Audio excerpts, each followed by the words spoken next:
Welcome back to my show, Time with Dr. Nita.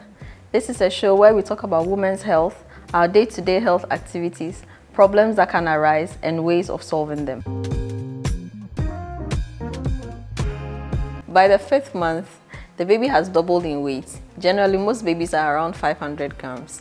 The fat that is being produced will now begin to fill under the skin so that they will start from looking like wrinkled babies to getting some amount of fat in their body. The lungs are now beginning to work. Then the hair that I spoke about, the lanugo hair, it begins to thicken and then begins to fill in. The taste buds of the babies also begin to form around this time. If you've given birth before, you realize that there's something called vernix. It's on the skin of a baby. It looks like cheese. It's this whitish substance that forms on the skin of a baby. It's in this time, at this time, the 5th month, that the vernix begins to form.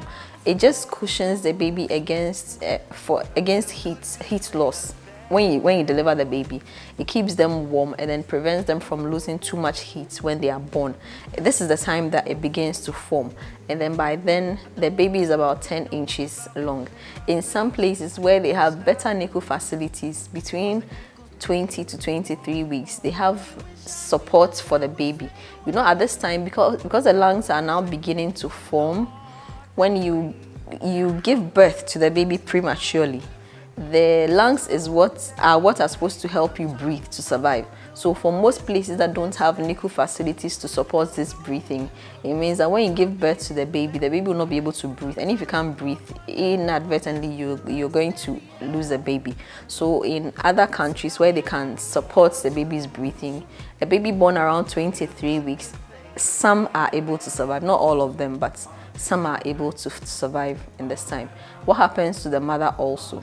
For the mother, because your appetite loss is gone, your vomiting has gone down, your nausea has gone down, you are able to eat a lot more. And at this time, you realize that you've gained about 2 to 4 kilograms. And then also at this time, certain changes in our blood volume would make you feel a little bit dizzy. So it's advisable that when you are getting up from a sitting position to a standing position, you get up slowly.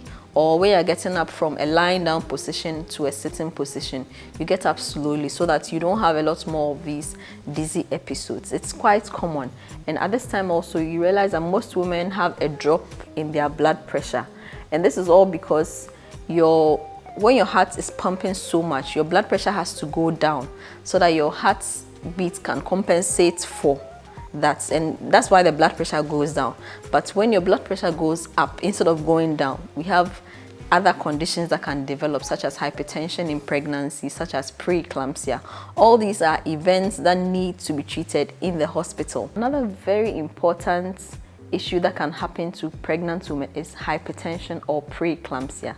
Those two go hand in hand. The woman can have hypertension without protein in their urine, which is straightforward gestational hypertension. But when they have protein in their urine, we call it preeclampsia. It is a very important event that happens in the 2nd trimester. And as much as possible, any woman who has this condition needs to be treated in the hospital so that it does not get worse. It's a common cause of maternal morbidity and mortality in our part of the country.